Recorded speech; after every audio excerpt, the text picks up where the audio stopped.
결혼 준비가 가장 바쁜 시기였습니다.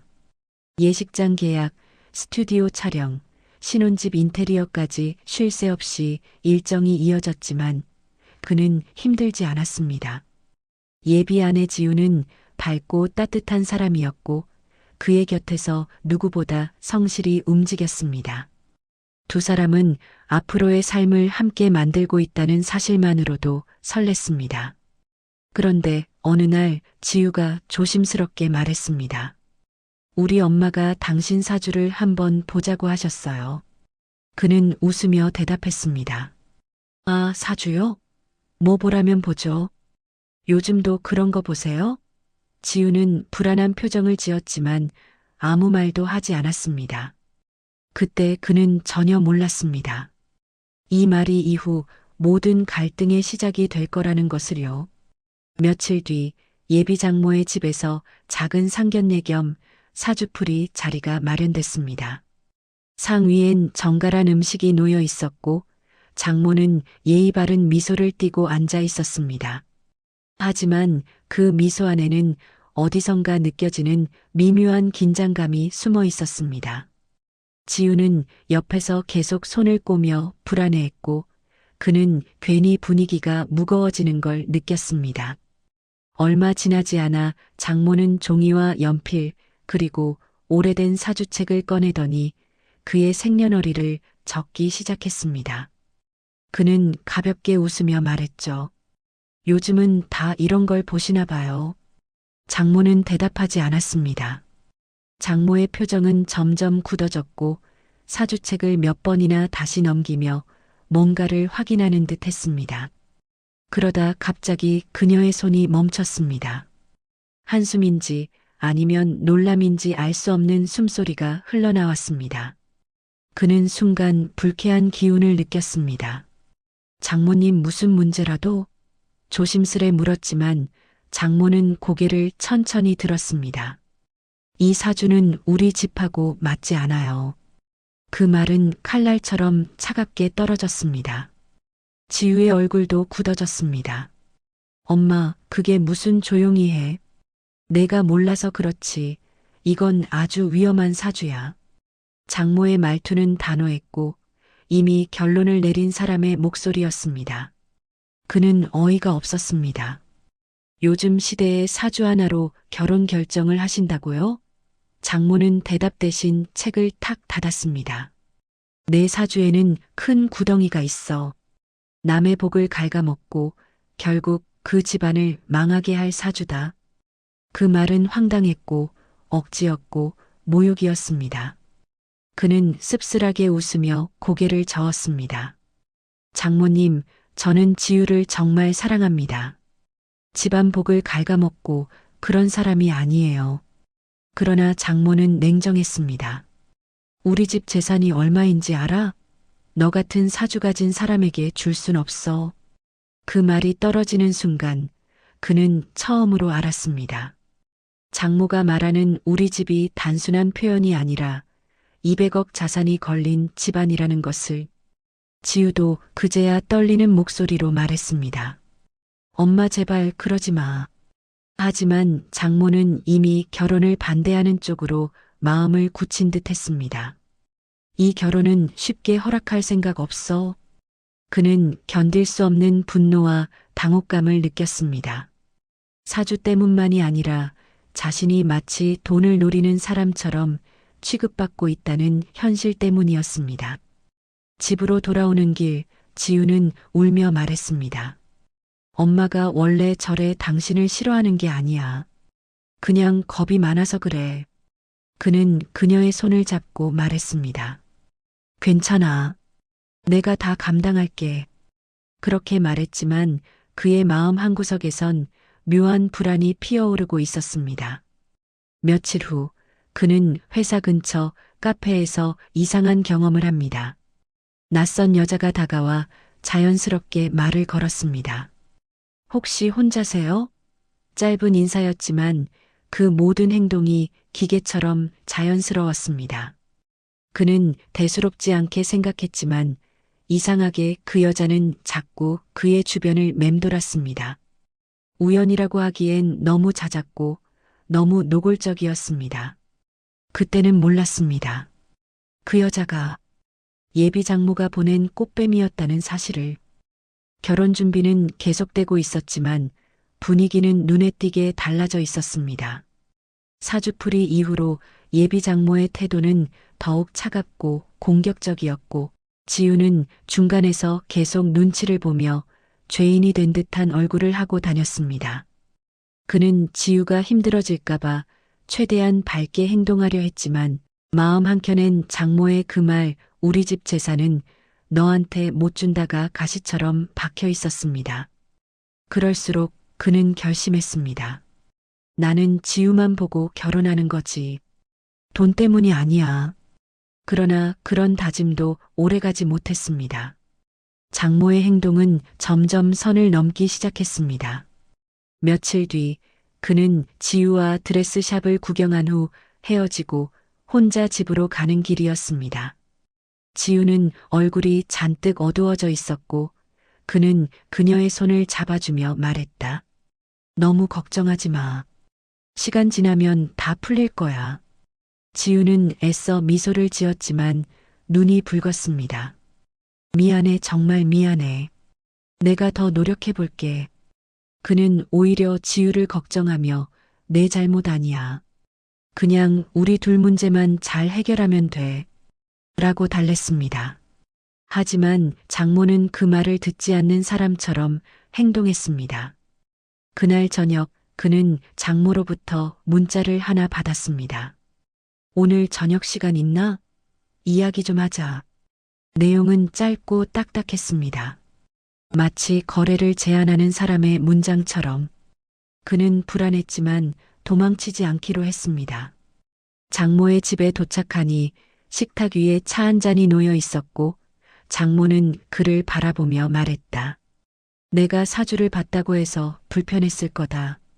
하지만 나는 어린 딸 하나 지키는 일밖에 모르는 사람이야. 그는 차분하게 대답했습니다. 저도 지우를 지킬 사람입니다. 장모의 눈빛이 흔들렸습니다. 그래서 다시 사주를 봤지. 전문가한테. 그녀는 책상 위에서 한 종이를 꺼내 그에게 밀어놓았습니다. 그 종이는 마치 판결문처럼 칼같이 정리되어 있었고 거기엔 붉은 글씨로 궁합은 파국, 재물 운 파괴 같은 문장이 적혀 있었습니다. 장모가 말했다. 내가 우리 집에 들어오면 우리 가문 운이 망한다더라. 그는 어이가 없어서 헛웃음이 나왔습니다. 장모님, 그건 미신입니다. 제 인생은 제가 만들어가는 거지. 이런 종이 한 장이 결정하는 게 아니에요. 장모는 눈을 가늘게 뜨고 대답했습니다. 그래. 너는 그렇게 생각하겠지. 그런데 나는 내 재산 200억이 걸려 있는 문제야. 그 말은 분명했습니다. 지우의 행복보다 재산이 더 중요하다. 그는 그 자리에서 처음으로 장모와 대립각을 세웠습니다. 저는 돈 때문에 지우를 만나는 사람이 아닙니다. 장모는 손가락을 탁탁 치며 말했다. 아니, 내 사주가 문제라니까. 내가 우리 집 복을 갉아먹는다는 게 문제야. 나는 내 딸하고 우리 집 재산을 지켜야 해. 그날 이후 장모의 행동은 더욱 이상해졌습니다. 그는 회사에서 일하는 내내 누군가 자신을 지켜보는 듯한 기분을 느꼈습니다. 어쩔 때는 퇴근 시간에 회사 출입구 앞에서 낯선 여자가 그를 노려보는 듯 서 있을 때도 있었고 카페에서 커피를 주문하면 금발에 가까운 염색을 한 여성 하나가 다가오곤 했습니다. 여기 자주 오세요? 이상할 정도로 부드러운 목소리였고 너무 자연스러운 접근 방식이었습니다. 그는 처음엔 단순히 이상한 사람이구나 하고 넘겼습니다. 그러다 하루는 전혀 모르는 번호로 메시지가 왔습니다. 오늘은 바쁘세요? 잠깐 맥주라도? 그는 놀라며 되물었습니다. 누구세요? 하지만 답은 오지 않았습니다. 그날 밤 그는 지우에게 말했습니다. 요즘 이상한 여자한테 자꾸 연락이 와. 이상할 정도로 나한테 붙으려고 해. 지우는 불안한 눈으로 물었습니다. 어떤 여자야? 그는 대충 설명했지만 지우는 믿기지 않는다는 듯이 고개를 저었습니다. 설마 우리 엄마가. 그 말이 나오자마자 두 사람은 동시에 침묵했습니다. 그 순간 모든 퍼즐이 맞춰지기 시작했습니다. 사주풀이, 결혼 반대, 200억 재산, 그리고 갑자기 나타난 낯선 여자들. 그는 불안과 분노가 뒤섞인 눈빛으로 지우를 바라보며 말했습니다. 혹시 내 엄마가 나를 시험하는 건가? 지우는 얼굴이 하얗게 질렸습니다. 엄마라면 정말 그런 짓도 할 수 있어. 그는 그 자리에 굳어버렸습니다. 장모가 사랑을 막기 위해 사주에 의지하는 게 아니라 재산을 지키기 위해 여자를 붙였을 가능성이 갑자기 현실로 다가왔습니다. 그녀가 보낸 차가운 말이 다시 떠올랐습니다. 우리 집 200억. 내가 들어오면 망해. 그리고 그는 직감했습니다. 장모는 단순히 결혼을 반대하는 게 아니었다. 그는 제거해야 할 위험 요소였던 것이다. 그날 이후 그는 점점 불안해졌습니다. 장모가 사주풀이를 핑계로 결혼을 막으려 한다는 것은 이미 알고 있었지만 그 방식이 상식을 넘어서고 있다는 느낌이 들었습니다. 회사에서 일하고 있는데도 가끔씩 휴대폰이 진동했습니다. 모르는 번호로 오는 짧은 메시지들. 오늘도 바쁘세요? 퇴근 후 잠깐 시간 있으세요? 어제 그 커피숍에서 봤어요. 이런 문장들이 하루에도 몇 번씩 도착했습니다. 그는 처음엔 단순 스팸 메시지라고 생각했지만 메시지의 문장은 너무 개인적이었고 너무 정확한 시간대를 알고 있었다는 점에서 소름이 돋았습니다. 그러다 어느 날 회사 앞에서 그는 그 여자를 직접 마주쳤습니다. 파란색 원피스를 입은 여자가 퇴근 시간에 맞춰 서 있었고 그가 나오자마자 환하게 웃었습니다. 우연이네요. 또 만나네요. 그는 직감적으로 느꼈습니다. 이건 우연이 아니다. 그녀는 얼굴이 작은 데다 옷차림도 세련됐고 마치 접근할 준비를 하고 기다린 사람처럼 태어났습니다. 그는 빠르게 고개를 숙이며 말했다. 저 아는 분 아닌데요. 그녀는 미소를 잃지 않았습니다. 금방 알게 될 거예요. 그 말투에는 이상한 자신감이 담겨 있었습니다. 그날 저녁 그는 이 이상한 상황을 정리하고 싶어 지우에게 전화를 걸었습니다. 지우야, 이상한 번호로 연락 오던 그 여자 오늘 회사 앞에서 직접 나타났어. 지우는 한참을 침묵하다가 조심스레 말했다. 혹시 엄마가 그 여자한테 연락한 걸 수도 있어. 그는 믿기지 않는다는 듯이 물었습니다. 장모님이? 왜? 지우의 목소리는 떨렸습니다. 엄마가 우리 집 재산을 지키는 일이라면 뭐든 해. 혹시 당신이 정말 문제 있는 사람인지 확인하고 싶어서. 그는 충격으로 말을 잇지 못했습니다. 그래서 꽃뱀을 붙였다고? 지우는 울먹이며 대답했습니다. 그럴 수도 있어. 정말 미안해. 그는 그날 밤 한숨도 자지 못했습니다. 오전 4시가 가까워오자 갑자기 휴대폰이 울렸습니다. 낯선 번호. 그는 망설이다 전화를 받았습니다. 여보세요. 부드러운 목소리가 들렸습니다. 깨어있네요? 지금 시간에. 그는 즉시 그 여자임을 깨달았습니다. 번호 어떻게 아셨어요? 어머, 우리가 벌써 존댓말이에요? 장난치지 마세요. 장난 아니에요.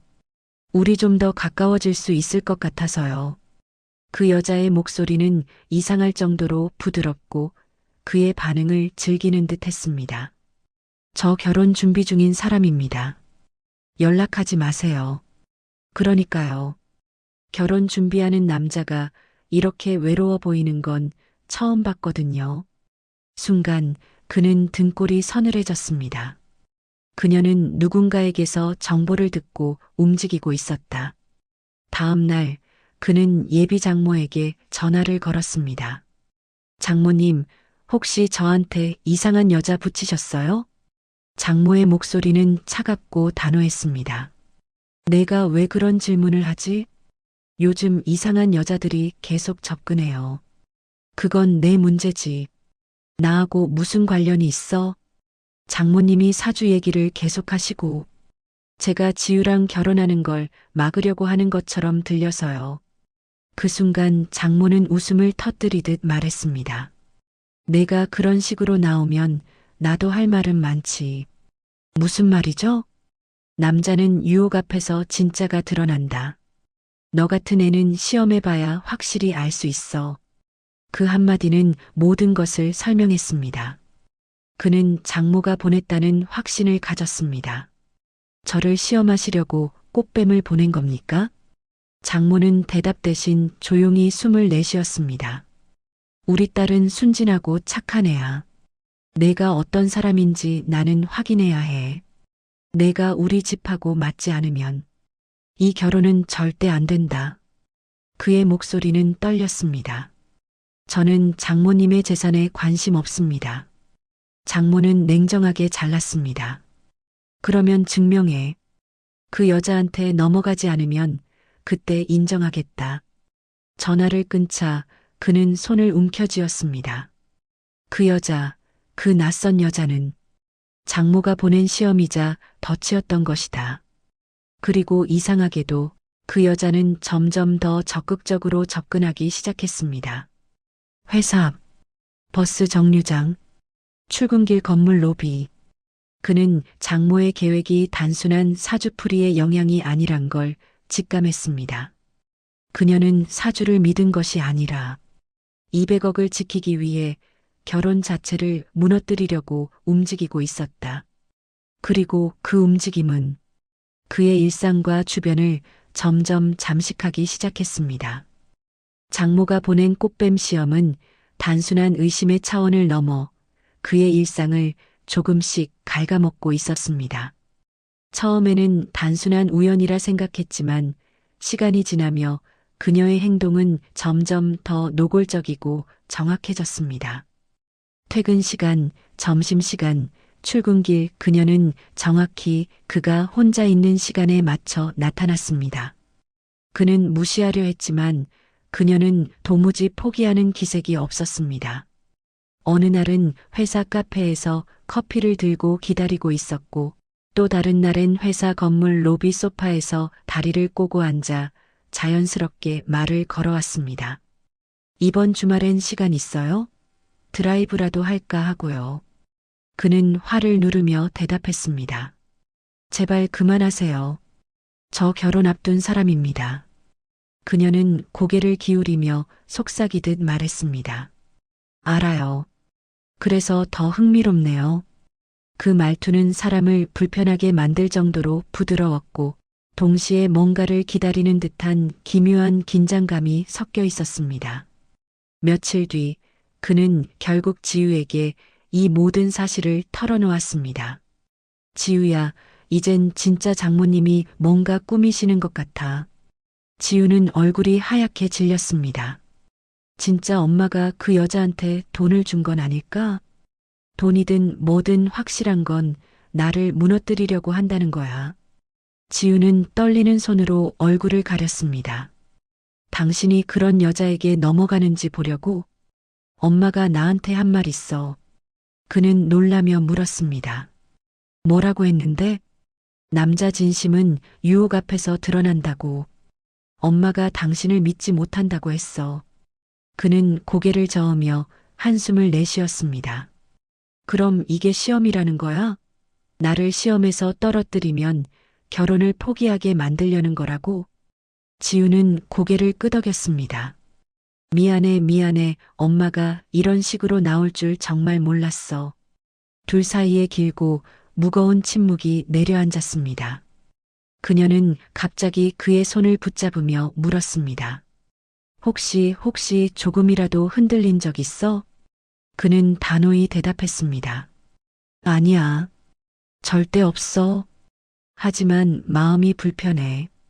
누군가 일부러 나를 함정에 넣고 있다는 느낌 때문이야. 지우는 눈물을 참으며 고개를 끄덕였습니다. 당신 아니면 나 결혼 못해. 그러니까 제발 버텨줘. 그날 이후 그는 더욱 조심하게 행동했습니다. 회사에서 혼자 움직이는 시간을 줄였고 연락처 차단도 하고 가능한 모든 접근을 피했습니다. 그러나 그 여자는 포기하지 않았습니다. 오히려 더 적극적으로 움직였습니다. 하루는 지하철역 출구에서 그를 기다리고 있었고 또 다른 날에는 그가 다니는 헬스장에서 트레이너인 척 다가오기도 했습니다. 그는 소름이 돋을 정도로 압박을 느꼈습니다. 그러던 어느 날 큰 문제가 터졌습니다.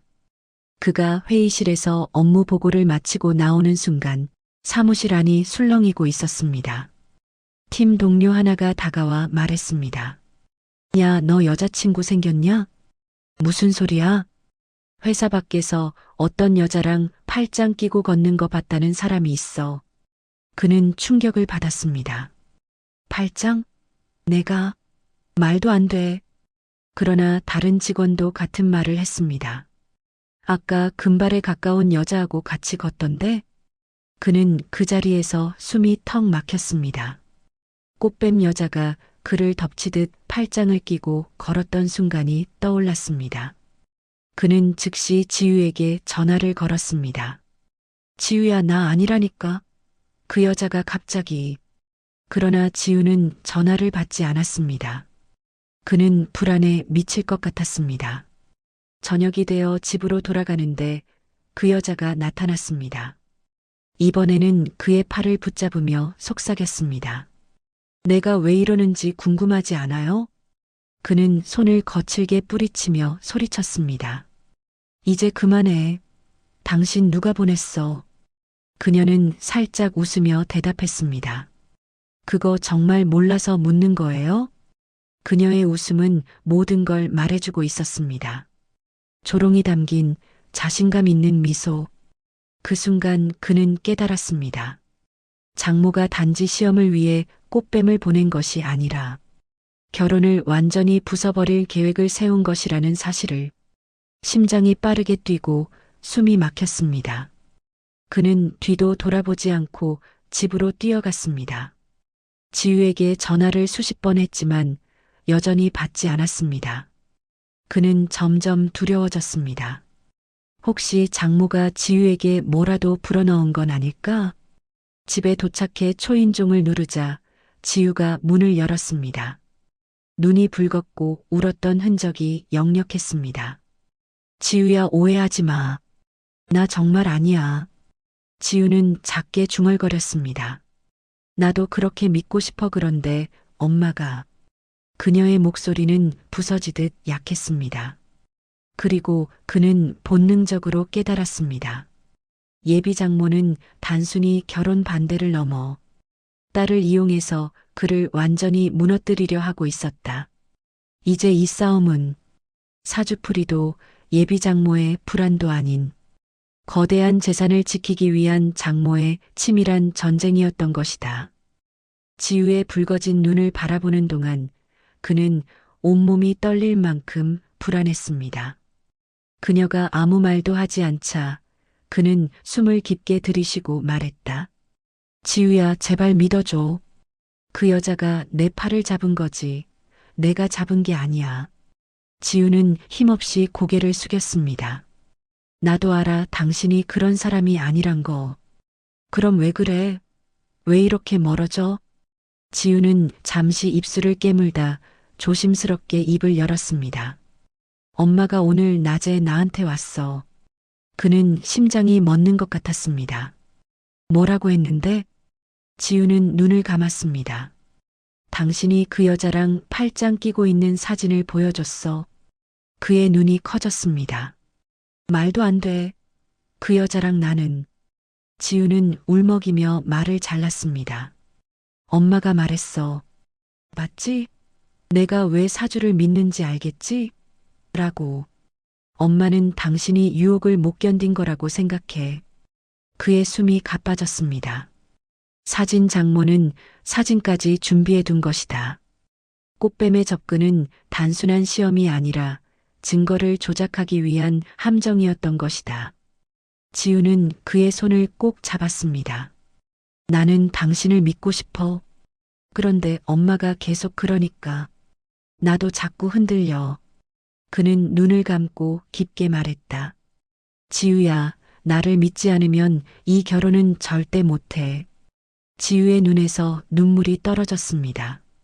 미안해, 정말 미안해. 그날 밤 그는 혼자 집으로 돌아왔습니다. 거실 불빛 하나 없이 텅 빈 집이 유난히 차갑게 느껴졌습니다.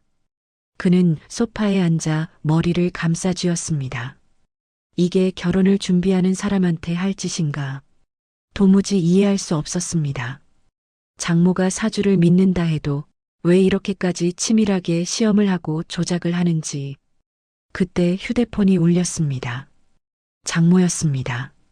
그는 손이 떨렸지만 전화를 받았습니다. 무슨 일이시죠? 장모의 목소리는 놀라울 정도로 침착했습니다. 사진 잘 봤지? 이제 알겠지. 내가 우리 딸하고 맞지 않는다는 걸. 장모님, 그건 조작입니다. 조작이든 사실이든 중요한 건 우리 딸 마음이야. 저는 지우를 사랑합니다. 장모는 냉소를 머금은 듯 낮게 웃었습니다. 그래, 사랑한다고 했지. 그러면 한 번 더 해보자. 뭐라고요? 내가 그 여자를 완전히 무시하고 어떤 유혹도 받지 않는다면 다시 생각해 볼 수 있어. 그는 분노의 치를 떨었지만 최대한 침착하려 했습니다. 그게 무슨 말입니까? 저한테 꽃뱀을 붙여놓고 시험을 또 하겠다고요? 장모는 태연했습니다. 내 딸은 200억 재산을 받고 사는 아이야. 그런 애에게 사주가 나쁜 사위를 줄 순 없지. 그는 결국 참지 못하고 소리쳤습니다. 장모님은 지금 딸을 지키는 게 아니라 망치고 있어요. 장모는 잠시 침묵했다가 차갑게 대답했습니다. 너 같은 애는 결국 무너진다. 그리고 전화를 끊었습니다. 그는 핸드폰을 내려놓고 깊은 절망감에 빠졌습니다. 너 같은 애. 그 말은 칼처럼 가슴에 박혔습니다. 그가 가진 모든 진심과 노력, 사랑마저 무시하는 말이었습니다. 그날 새벽 3시 그는 잠시 바람을 쐬려고 밖으로 나왔습니다. 아파트 복도에 서서 조용히 숨을 들이마시고 있는데 그 순간 엘리베이터 문이 열리며 누군가가 내렸습니다. 바로 그 여자였습니다. 파란 원피스를 입고 향수를 진하게 뿌린 채 그녀는 익숙한 미소로 다가와 말했습니다. 여기 사시는구나. 우연이네요. 그는 뒷걸음질 쳤습니다. 제발 그만해. 당신 누구야? 그녀는 한 걸음 더 다가오며 속삭였습니다. 지금이 딱 무너질 타이밍 같은데? 그 순간 그는 확신했습니다. 이 여자는 장모가 보낸 사람이라는 것을, 그리고 장모가 원하는 것은 그를 무너뜨려 결혼을 파탄내는 것, 그뿐이라는 것을. 그녀는 그의 어깨에 손을 얹으려 했습니다. 그는 손을 치우며 밀어냈습니다. 그러나 그녀는 오히려 유리창에 부딪혀 신음소리를 냈습니다. 몇 초 뒤 복도 불이 켜졌고 이웃집 문이 열렸습니다. 무슨 일이야? 그는 황급히 말했다. 오해입니다. 제가. 그녀는 흐느끼는 척하며 말했다. 저 사람이 갑자기. 이웃의 표정이 굳었습니다. 오해가 또 하나 쌓이는 순간이었습니다. 그는 절망했습니다. 장모의 계획은 단순한 유혹이 아니라 함정, 조작, 목격자를 통한 여론 형성까지 포함된 완벽한 파멸 시나리오였습니다. 그리고 그 복도에서 그는 깨달았습니다. 아, 장모는 이미 결혼을 막은 정도가 아니구나. 나를 이 집안에서 영원히 지우려 하고 있구나. 그날 복도에서 벌어진 사건 이후 그는 깊은 충격 속에서 며칠을 보냈습니다. 회사에서도 머리가 아프고 집중이 되지 않았으며 직원들이 자신을 피하는 듯한 느낌까지 들었습니다. 그는 자신이 아무 잘못도 하지 않았다는 것을 알고 있었지만 꽃뱀 여자의 연기와 그 순간을 본 이웃의 오해가 계속해서 그의 가슴을 짓눌렀습니다. 그는 어떻게 해야 할지 몰랐습니다. 장모가 이 모든 상황을 보고 있을 것만 같았고 그 생각만으로도 심장이 미세하게 떨렸습니다. 며칠 뒤 금요일 저녁 그는 지우와 직접 만나기 위해 카페로 향했습니다. 지우는 테이블에 앉아 있었고 얼굴은 완전히 지쳐 있었습니다. 그는 조심스럽게 자리에 앉았습니다. 지우야, 우리 이야기 좀 하자. 지우는 대답하기 전에 손을 떨며 커피를 들어 올렸습니다. 나 솔직히 요즘 너무 힘들어. 그는 숨을 삼키며 대답했습니다. 미안해, 다 내 탓 같아서 미안해. 지우는 고개를 젓고 떨리는 목소리로 말했습니다. 그 여자한테 팔을 잡혔다는 건 이해해. 근데 복도에서 있던 일까지 들었어. 그는 숨이 멈출 것 같았습니다. 지우야, 그건 절대 오해야. 엄마가 CCTV까지 갖고 왔어. 그는 얼어붙었습니다. 무슨 CCTV? 복도 CCTV. 거기에는 당신이 여자를 밀치는 장면만 찍혀 있어. 그는 절망에 빠졌습니다. 아니야. 그 여자가 먼저. 지우는 눈물을 흘리며 목소리를 높였습니다. 나도 알아. 그 여자가 일부러 당신을 자극했다는 거 알아. 근데 엄마가 말하길 사람은 위기에서 진짜 모습이 드러나는 법이라고 했어. 그는 손으로 얼굴을 감쌌습니다. 장모가 CCTV까지 확보했다는 건 이미 결혼 파혼을 위해 모든 준비를 마쳤다는 뜻이었다. 그는 지우의 손을 붙잡았습니다. 지우야, 제발 나 믿어줘. 나는 당신을 위해 뭐든 할 수 있어. 그러나 지우는 손을 뿌리쳤습니다. 그 말 나는 믿는데 엄마가 계속 흔들어. 우리 결혼이 불행한 길이 될 거라고. 엄마가 말한 사주풀이 결과도 계속 들려. 그는 분노를 참지 못해 단단히 말했다. 그 사주는 미신이야. 그것 때문에 이 난리 난 거라고. 지우는 울면서 대답했습니다. 그게 미신이면 좋겠어. 근데 엄마는 진심으로 믿고 있어. 그리고 이제 우리 둘 사이에 엄마가 너무 깊게 들어와 있어. 둘은 한참을 울며 이야기했지만 어떤 결론도 내리지 못했습니다. 그날 밤 그는 혼자 남아 카페 밖을 바라보며 생각했습니다. 장모는 왜 이렇게까지? 그때 그의 휴대폰이 울렸습니다.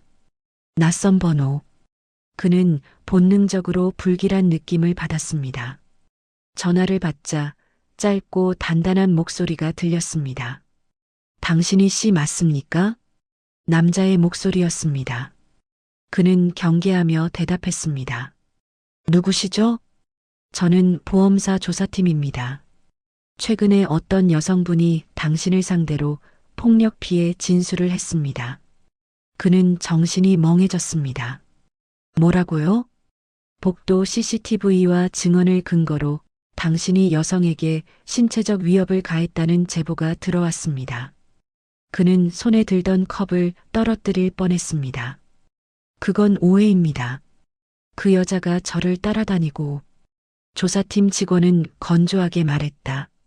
오해인지 아닌지는 조사 후 판단하겠습니다. 조만간 정식 출석 요청이 있을 겁니다. 그리고 전화를 끊었습니다. 그는 자리에서 일어날 수조차 없었습니다. 온몸에서 힘이 빠졌고 머리가 텅 빈 것처럼 느껴졌습니다. 장모 당신이 정말 이 정도까지. 그 순간 카페 유리 너머에서 누군가가 그를 지켜보고 있었습니다. 파란 원피스를 입은 바로 그 여자 꽃뱀.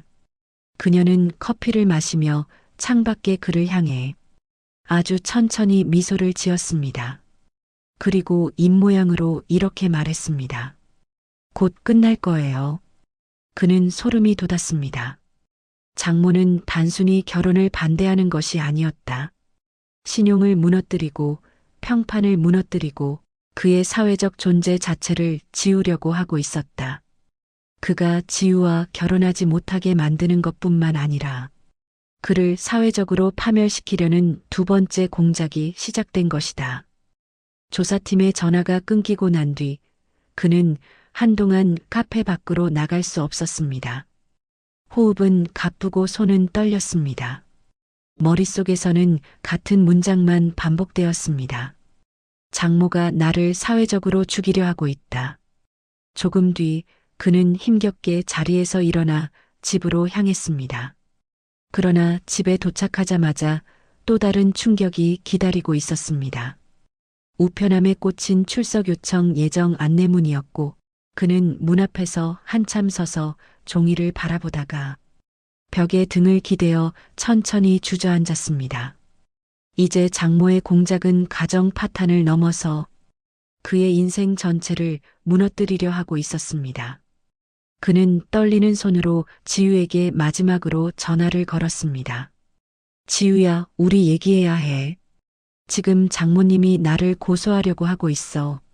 하지만 전화기 너머의 지우는 침묵하고 있었습니다. 기척도 없이 숨소리만 들렸습니다. 지우야, 듣고 있지? 잠시 후 아주 작고 약한 목소리가 들렸습니다. 엄마가 그러라고 했어. 그는 심장이 멎는 듯한 충격을 받았습니다. 뭐라고? 엄마가 당신 같은 사람은 위기에서 무너진다고 했어. 그게 사주에 나온대.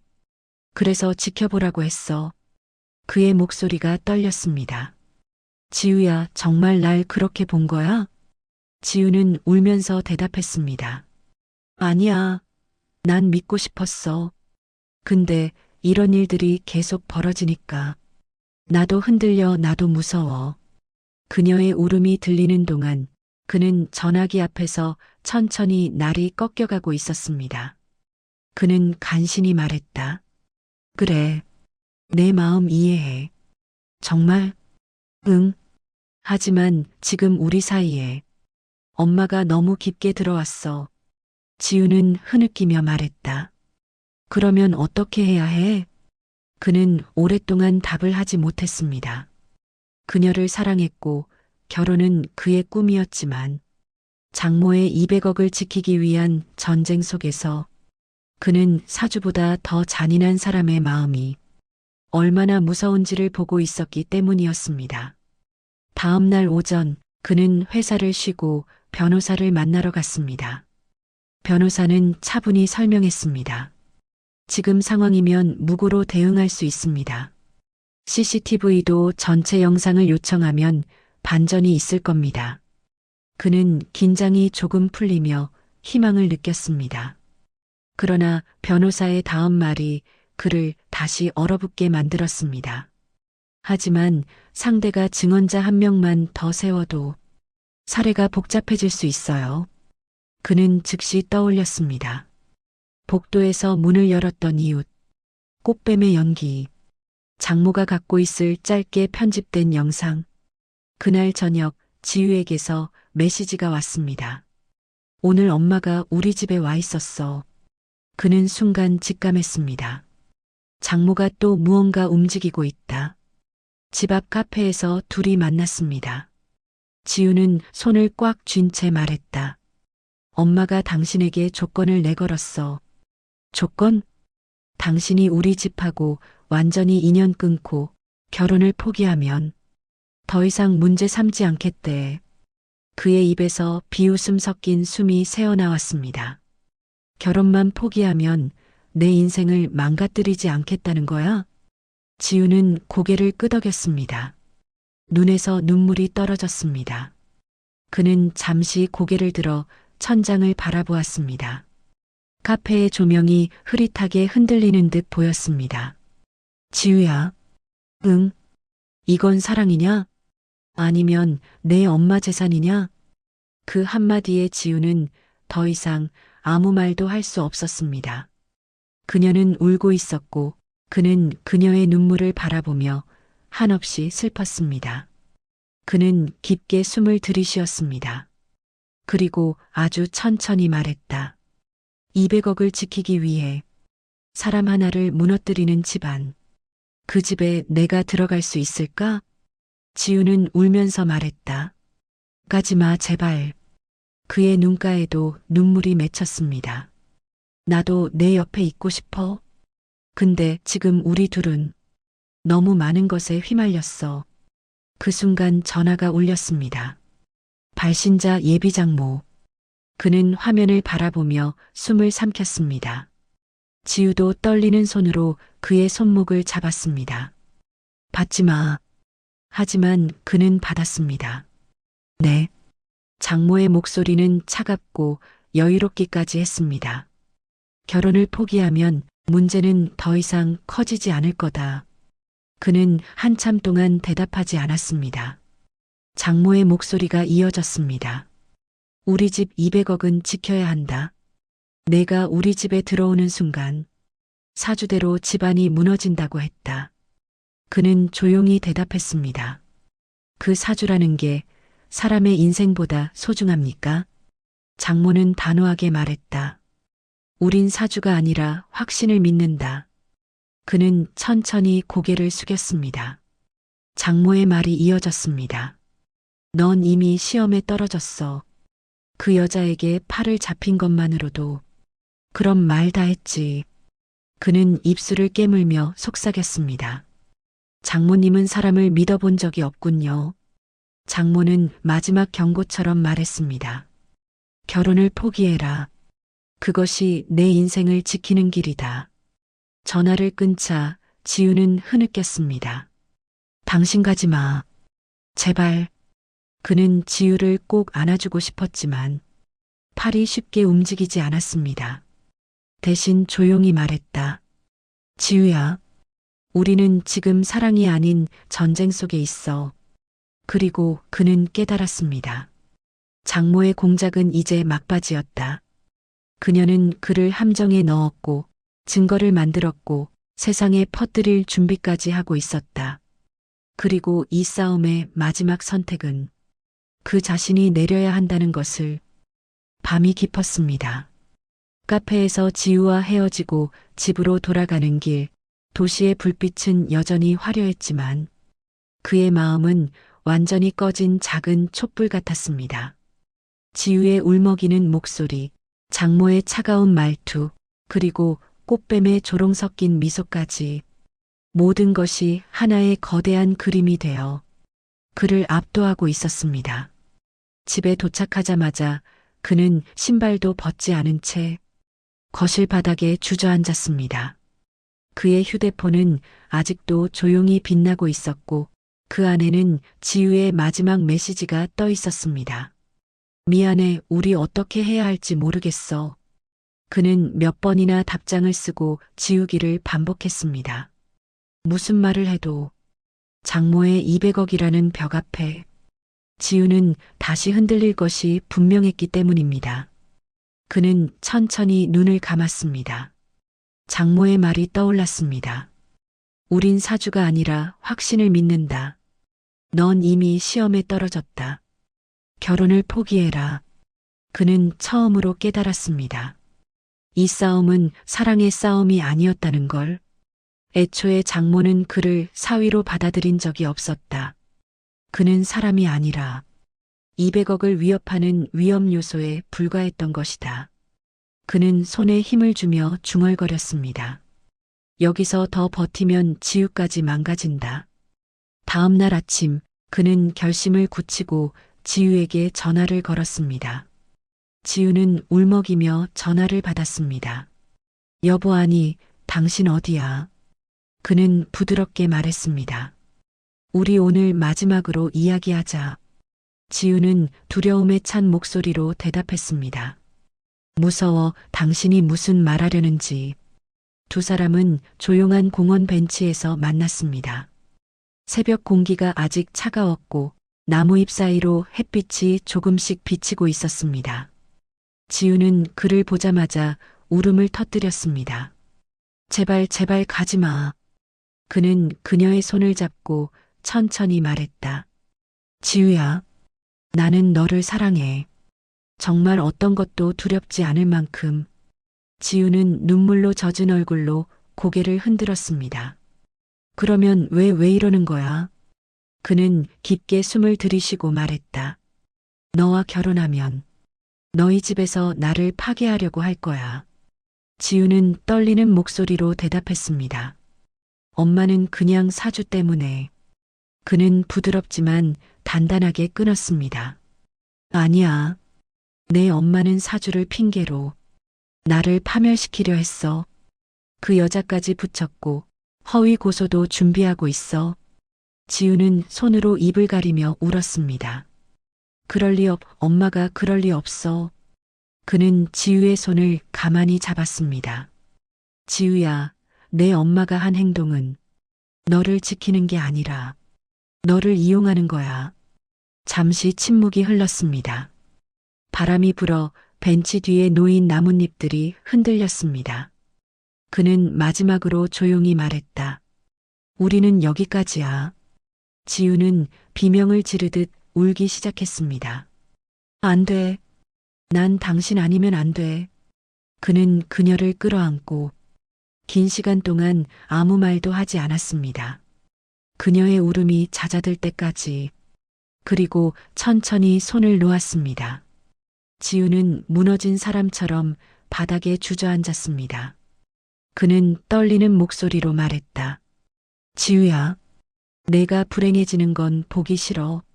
내 곁에 있으면 너도 엄마도 계속 나를 공격하게 될 거야.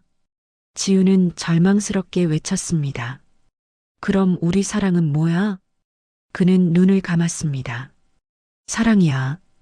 누구보다 깊고 진짜였어. 그리고 덧붙였습니다. 하지만 사랑만으로는 어떤 집의 200억짜리 벽을 깨부술 수 없더라. 그는 더 이상 뒤돌아보지 않고 걸었습니다. 지우는 울며 그를 불렀지만 그는 돌아갈 수 없었습니다. 몇 시간 후 그는 장모에게 문자 하나를 보냈습니다. 결혼 포기하겠습니다. 그리고 앞으로는 우리 가족과 제 인생에 관여하지 마십시오. 잠시 뒤 장모에게서 답장이 왔습니다. 올바른 선택을 했다. 이제 내 인생도 우리 집도 편해질 거다. 그는 화면을 보며 가볍게 웃었습니다. 그 웃음엔 슬픔도 있었고 마침내 끝났다는 해방감도 있었습니다. 그는 자신에게 속삭였습니다. 사람을 시험하고 조작하는 집안에 내 삶을 맡길 순 없지. 노을이 지기 시작했고 그는 천천히 걸음을 옮기며 조용히 속삭였습니다. 지우야, 미안하다. 하지만 이게 너를 지키는 길이야. 그의 뒷모습은 길게 늘어진 그림자처럼 슬프고도 단단하게 뻗어 있었습니다.